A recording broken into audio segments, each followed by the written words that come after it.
Hello, welcome to this short video that's been produced to help with questions that may appear in the Scottish Qualification Authority's exam for the Higher Physics course.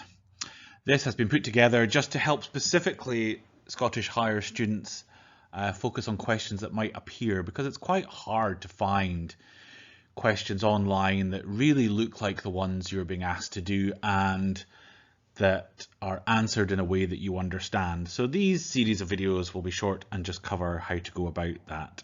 So in this clip, we're looking at the Our Dynamic Universe part of the Higher Physics course, and specifically at motion, to do with equations and graphs.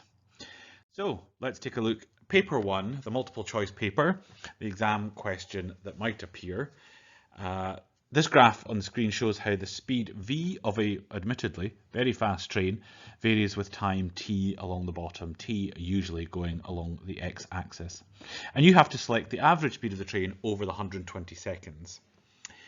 So what's going on in this question? Well, we have to read the question closely. That's so important, reading the question, actually reading the words that are there and picking out the things we're being asked about. Then we can have a quick look at the options A to E to see if there's anything obvious we can ignore. And we should also be recalling which part of the course this refers to so we don't complicate it with other parts of the course. You might want to read the question again, saying all the words out loud, obviously in your brain to yourself. And remember that you should avoid overcomplicating. So if you find yourself lost in the words, lost in possibilities, then just remind yourself you're probably overthinking it and the answer is much simpler to find than you think. So what's going on here? Well, the question is only asking us about one thing, and that one thing is speed. And they've used v for speed, which could be quite confusing because that sometimes we think of that as velocity. So speed doesn't have a direction like velocity. It's not positive or negative, it's always positive. So we could look at the answers to see if any of them are negative. None of them are, so they're still all valid. We're not being asked about times or distances, so other variables are unlikely that we need to use them. We're just being asked about an average, so we need to remember how to perform averages. So an average is all of the things added up divided by the number of things. That gets us to the average. So what do we have here? Well, we see the line is a straight line. There's no curve, so it's a steady decline in speed. So we can find the average simply by taking the fastest speed we were going at, subtracting the smallest speed, and then because it's an average, dividing by two things.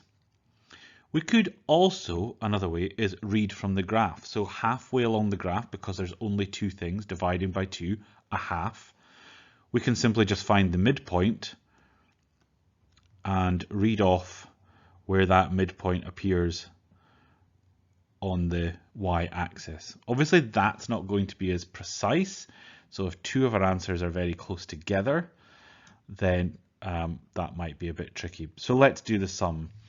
So the sum would be 150 plus 100 divided by 2 to get our answer. So we have a way of getting our answer. So let's look at that. 150 plus 100 divided by 2 gets us 125, and don't forget units, meters per second, because it's possible that the thing they play with is the units. So always make sure your units match your answer. So there we are. We know the answer now is E. Brilliant. First question done.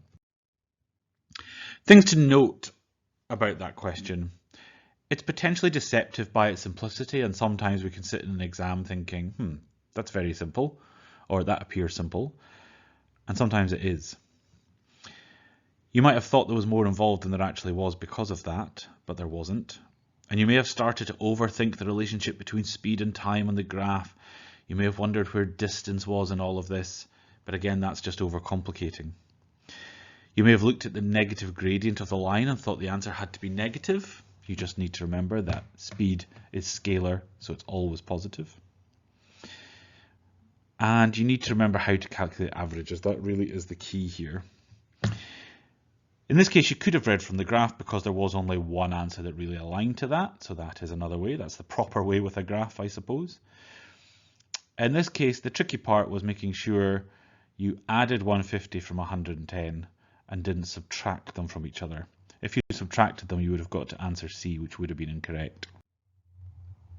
There are some more examples to try on my Hi page, hi.hy.page/physics, FYSX. You can give those a go and the answers are there as well. So thanks for watching the first question in the Higher Physics Paper 1 video.